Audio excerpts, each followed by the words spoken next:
Title: The Inmate Who Saved His Guard. A true story of redemption behind bars. The inmate who saved his guard. Before we begin, if you think you could survive a night inside one of America's darkest prisons, hit that subscribe button, because tonight's story might just change how you see mercy forever. The wind outside Huntsville State Penitentiary howled like a wounded animal, clawing at the steel bars and flickering security lights. Inside, the night shift dragged on, slow, heavy, haunted by the low hum of fluorescent bulbs and the distant clang of metal doors. It was 2:13 a.m. when Officer Mark Ridley began his rounds. Mark wasn't a rookie. He'd been working corrections for nearly 17 years. Thick shoulders, a jaw like carved stone, and eyes that had seen too much. He'd dealt with killers, gang leaders, lifers with nothing left to lose. But even the toughest guards had their limits, and Huntsville had a way of finding them. That night, something felt wrong. He couldn't explain it, just that creeping tension that crawls under the skin when the air feels too quiet.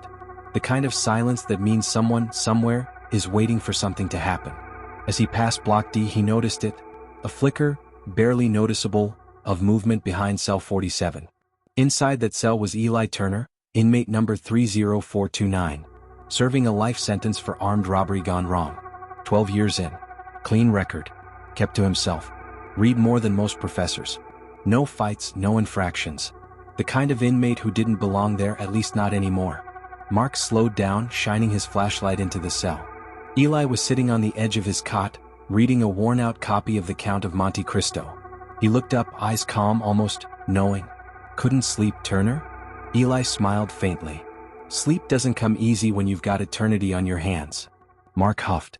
You and me both. He started to move on, but Eli said something that made him pause. You might want to check the boiler room tonight, Officer Ridley. Mark turned back. What? Eli closed his book. Just a feeling. A feeling. That word echoed in Mark's head long after he walked away. Prisoners always had feelings, rumors, setups, distractions. But something about Eli's tone, it wasn't manipulative.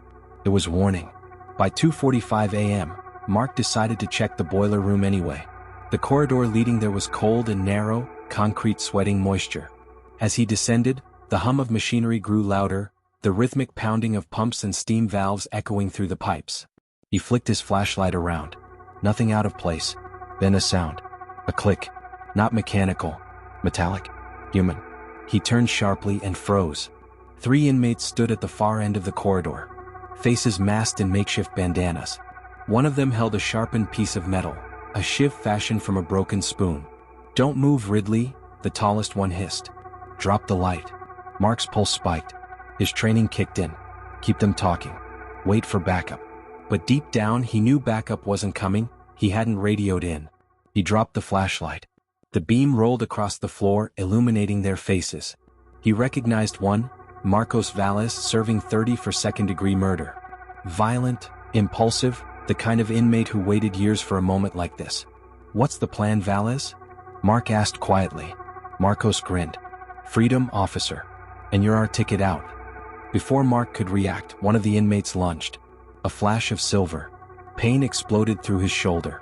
He stumbled back, his hands slick with blood. They moved in fast, years of pent-up rage unleashed in seconds. Then chaos. A deafening bang ripped through the air, followed by shouting.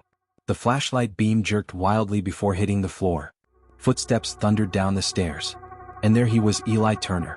He wasn't supposed to be there. His cell should have been locked. But he picked the lock using a piece of wire from his cot's frame. He'd been watching, listening. Without hesitation, Eli swung a length of pipe into one attacker's ribs, sending him crashing into the wall. Another rushed him, knife raised, but Eli caught his wrist, twisted, and the blade clattered to the ground. In the struggle, Eli shouted, Mark, get up. Mark staggered, bleeding, dizzy. He saw Eli take a blow to the face but stay standing, driving his knee into Marcos's gut. Sirens began blaring overhead. Someone had finally noticed the commotion. By the time backup arrived, it was over. 2 inmates down. 1 unconscious. Marcos Valles pinned to the floor under Eli's weight. And Officer Mark Ridley, barely conscious, bleeding out beside the boiler. As medics rushed in, Mark's gaze found Eli's. The inmate's lip was split, knuckles bruised, eyes tired, but steady. Why'd you help me? Mark whispered. Eli leaned closer. Because I wasn't supposed to survive my first night here either. Someone saved me once. I owed a debt. Then everything went black. Mark woke up 3 days later in the prison infirmary. Shoulders stitched, bandaged. The air smelled like antiseptic and metal. His first thought was of Eli. The warden came in, stern and controlled. "You're lucky, Ridley. Another inch and you'd have been gone." Mark nodded weakly. "Where's Turner?" The warden hesitated. "Solitary. Standard protocol after an escape attempt." "Escape attempt?" Mark's voice sharpened. "He saved my life." "Doesn't matter," the warden replied. "He left his cell. That's a breach. You know the rules." Rules. Mark had enforced them his entire life. But suddenly they didn't feel right. He'd seen monsters in this place, men who'd kill without blinking. Eli wasn't one of them. He'd risked everything to save someone who never looked twice at him before. As the warden left, Mark stared at the cracked ceiling. His mind wouldn't stop replaying that moment, the flash of the knife, the sound of Eli's voice cutting through the chaos. He couldn't shake one thought. If Eli hadn't warned me, if he hadn't come, I'd be dead. And yet, the man who saved him was now sitting in a pitch-black cell, punished for doing the right thing. That night, Mark signed a formal report clearing Eli of any wrongdoing. He included every detail, the warning, the attack, the rescue. But when he tried to submit it, his supervisor stopped him. "Let it go, Ridley. The brass won't approve it. Makes the department look bad." Mark clenched his fists. "So we let him rot?" His supervisor sighed. "You've been here long enough to know. Heroes don't last long in this place." Mark said nothing. But deep down, something in him snapped. For the first time in his career, he wasn't sure which side of the bars he belonged on. 3 days later, while making his rounds, Mark stopped outside solitary.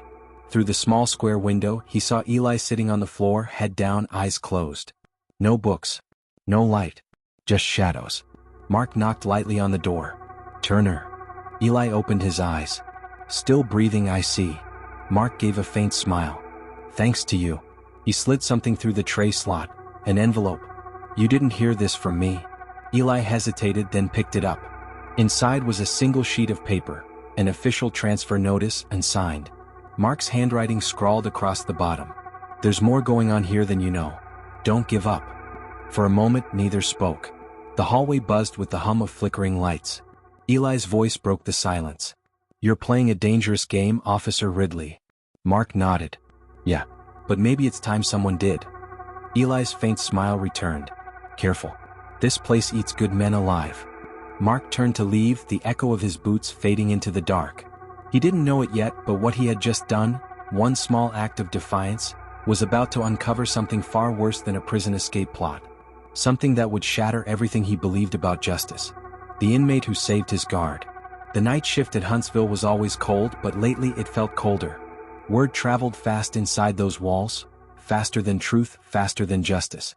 Everyone knew what had happened in the boiler room. 3 inmates down. 1 guard nearly killed.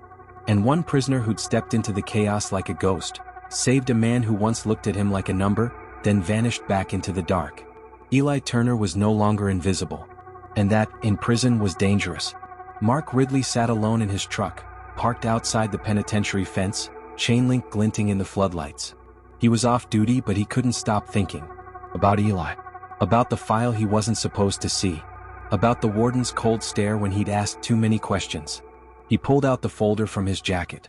Inside, copies of disciplinary records, incident reports, and 1 confidential memo stamped internal review, suppressed. That memo said everything. The attack in the boiler room hadn't been spontaneous.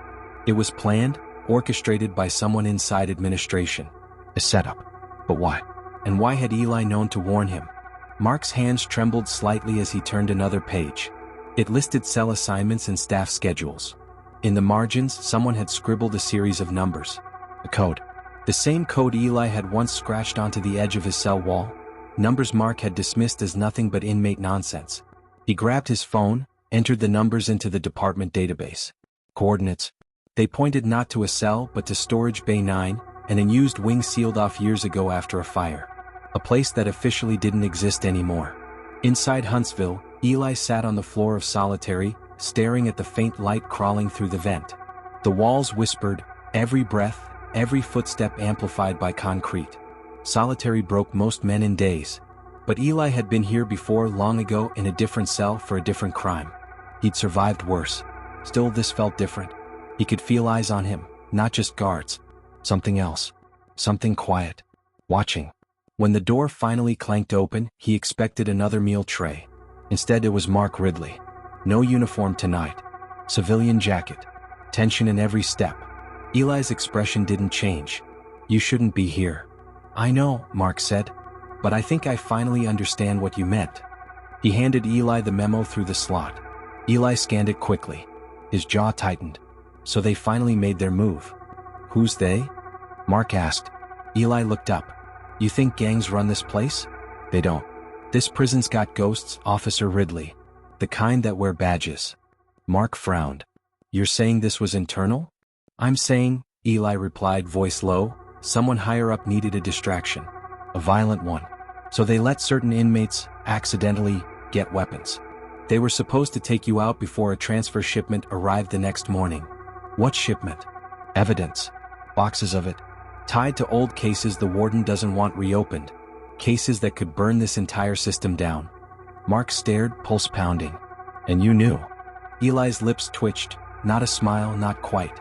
"I used to work on the outside. Logistics.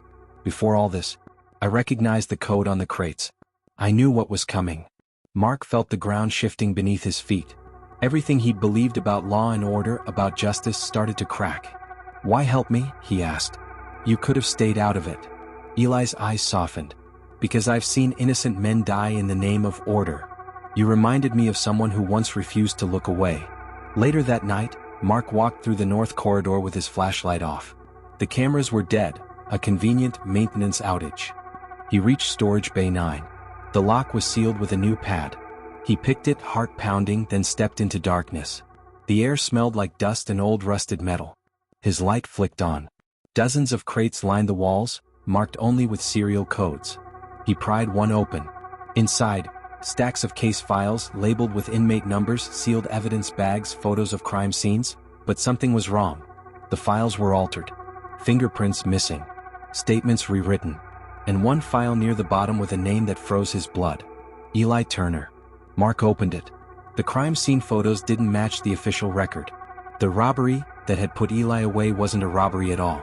It was a staged hit, one that took the life of a local DA investigating corruption inside the penitentiary's contracting division. Eli had been the scapegoat, the fall guy, and the real killers? They were never booked. Mark felt bile rise in his throat. He slammed the file shut just as a voice echoed behind him. "Find what you were looking for, officer?"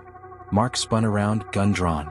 The warden stood in the doorway, calm, unarmed, but flanked by 2 guards. "Put it down," the warden said softly. "Let's not make this harder." Mark didn't lower it. "You set me up. You knew Valles was going to attack." The warden sighed. "You were asking too many questions. We needed a reminder that not everyone gets to play hero in this place." "Eli saved me," Mark growled. "He's innocent." The warden stepped forward, eyes cold. "He was useful. That's all. But now he's a liability." Something snapped in Mark then, not rage but something deeper.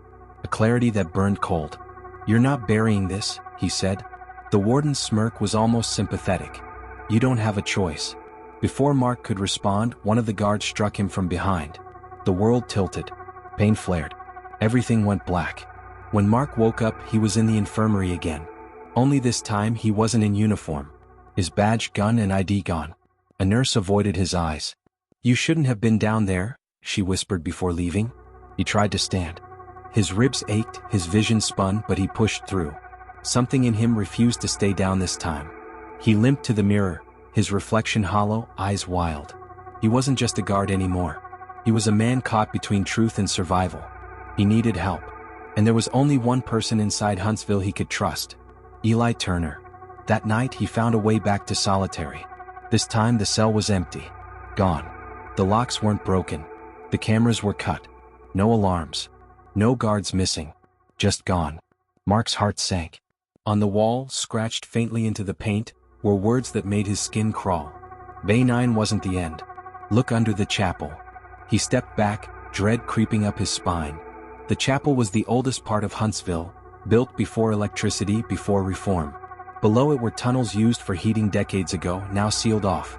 He didn't know what he'd find there, but he knew he had to go. Because Eli Turner wasn't just another inmate anymore. He was the key to everything this prison was built to hide.